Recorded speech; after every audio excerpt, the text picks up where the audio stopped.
Сәлеметсіздер ме оқушылар, бүгін бізде 62-ші сабақ өзіңді тексер, жиын және оның элементін белгілеу және таңбалары дейді. Сен жиындарды құруды және жүктеуді, жиындарды және оның элементтерін белгілеуді, жиындарға тиісті және тиісті емес таңбаларын қолдануды, жиындардың бірігуі және қиылысуы диаграммаларын құруды, ақиқат және жалған пікірлерді анықтауды, үш-үштен заттар комбинацияларын құруды үйрендің дейді. Енді бірінші тапсырмаға қарайық, суреттегі жиындарды ата дейді. Бірінші суретті біз топтар деп алсақ болады, оны А әрпімен белгілейік. Екінші алмалар, оны Б деп белгілейміз. Үшінші шарлар, оны С деп белгілейік. Төртінші дәптерлер, оны Д деп белгілейік. Және бесінші бізде жапырақтар деп алайық, оны Е деп белгілеп алайық. Дәл осылай белгілеп шыққан болатынбыз. Әр жиынды әріппен белгіле дейді. Оны белгілеп алдық. Олардың әр қайсында неше элементтен бар екенін жаз дейді. Олай болса жазайық. Бізде А жиында, доптар жиында 2 элемент бар екен. Б жиында алмалар екен. Алмалар жиында бізде 3 элемент бар екен. Және С шарлар жиында 5 элемент бар екен. Д дәптерлер жиынында 3 элемент бар екен. Және Е жапырақтар жиында 5 элемент бар екен. Дәл осылай рет-ретімен жазып алатын боламыз. Және де осы жиындарды біріктір және оны ата дейді. Демек біз 2-ге қосамыз жақша ішінде, 2-ге қосамыз 3-ті, қосамыз 5-ті, қосамыз тағы да 3-ті және қосамыз 5-ті тең болады екен 18-ге. Шыққан жиынды әріппен белгіле және неше элементтен тұратынын жаз дейді. Біз осы шыққан жиынды барлық заттар жиыны деп алайық та F әрпімен белгілейік. Сонда бізде F 18 элементке тең екен. Бұл барлық заттардың жиыны болып табылады екен. Келесі екінші тапсырмаға қарайық. Диаграммаларда бейнеленген жиындардың элементтерін зертте. Осы екі жиынның бірігуі және қиылысуы операцияларының диаграммаларын құры. Диаграммалар бойынша өзің сұрақтар қой. Біріншісін А жиыны деп алайық, ал екіншісін Б жиыны деп алайық.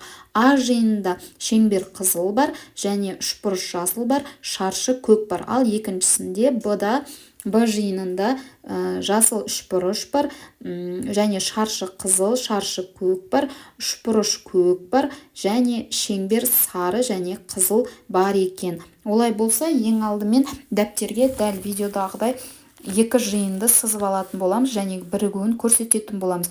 Бірігуін көрсету үшін біздің Б жиынымызға үшбұрыш көкті және шаршы қызылды, сары шеңберді салып алған болатынмын. Ал бірігу жерінде бізде көк шаршы бар және де жасыл үшбұрыш бар және қызыл шеңбер бар екен. Бұл бізде бірігуі деп жазып қоямыз. А және бірігу белгісі Б. Ал екінші жиында А және Б деп екеуінде дәл солай белгілеп алдық. Және де бұл жерде біз қиылысуын көрсетуіміз керек. Сол себепті Б жиынына үшбұрыш жасылды, көкті және де домалақ сарыны және шаршы қызылды алдық. Ал қиылысатын жеріне жасыл үшбұрыш, көк шаршы және домалақ шеңберді алған болатынбыз. Бұл бізде қиылысуы деп аталады екен. А және қиылысу белгісі Б деп жазып қоятын боламыз.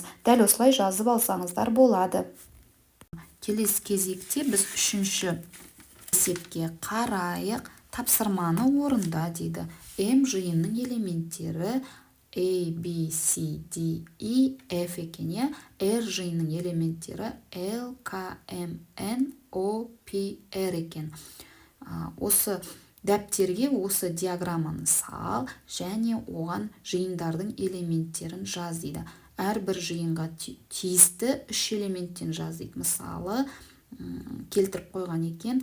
A тиісті M-ге, К тиісті R-ге. Дәл осылай ең алдымен дәптерге жазып алайық. Екі жиынды, біріншісі М жиыны, екіншісі R жиыны. Және осы жиынға тиісті элементтерді ішіне жазып шыққан болатынбыз.